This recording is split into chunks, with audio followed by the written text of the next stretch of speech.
മഞ്ഞപ്പൊടിയും ഉപ്പിട്ട് ലിവർ അങ്ങ് വേവിച്ചെടുക്കുക. നമ്മൾ ബീഫിൻ്റെ ലിവറാണ്. എന്നിട്ട് നമ്മൾ വെളിച്ചെണ്ണയിൽ ഈ ലിവർ വെള്ളമൊന്നും ഒഴിക്കരുതിട്ട് ആ ലിവർ അങ്ങ് ഊറ്റിയെടുത്തിട്ട് ഫ്രൈ ചെയ്യുക. ഒരുപാട് അങ്ങ് ഹാർഡ് ഫ്രൈ ചെയ്യരുത്. പോരായികയുള്ള ഉപ്പൊക്കെ ഒന്ന് ആ സമയത്ത് ഇടുക കേട്ടോ. ഒരുപാട് അങ്ങ് മൊരിയിച്ച് കളയരുത്. ഒരു 50% നമ്മൾ മൊരിയിച്ചാൽ മതി കേട്ടോ. ഉള്ളിയോ സവാളയോ നിങ്ങൾക്ക് ഇഷ്ടമുള്ള സാധനം നമുക്ക് കട്ട് ചെയ്ത് വെക്കാം കേട്ടോ. ഇതിൽ ഞാൻ അണ്ടിപ്പരിപ്പാണ് ഇടുന്നത്. നിങ്ങൾക്ക് അണ്ടിപ്പരിപ്പില്ലെങ്കിൽ തേങ്ങ കുത്തിട്ടാൽ മതി കേട്ടോ. അണ്ടിപ്പരിപ്പ് ഒരു ദിവസം ഒന്ന് ട്രൈ ചെയ്ത് നോക്കണേ.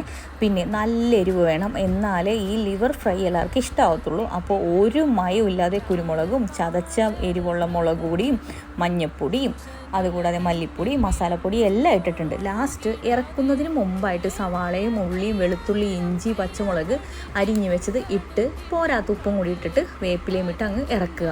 അല്ലാതെ ലാസ്റ്റ് ഈ സവാള ഉള്ളിയാണെങ്കിലും അത് മൊരിയാൻ അനുവദിക്കരുത്. അപ്പോൾ നല്ല ടേസ്റ്റുള്ളൊരു സാധനം കേട്ടോ. നിങ്ങളൊന്ന് ട്രൈ ചെയ്ത്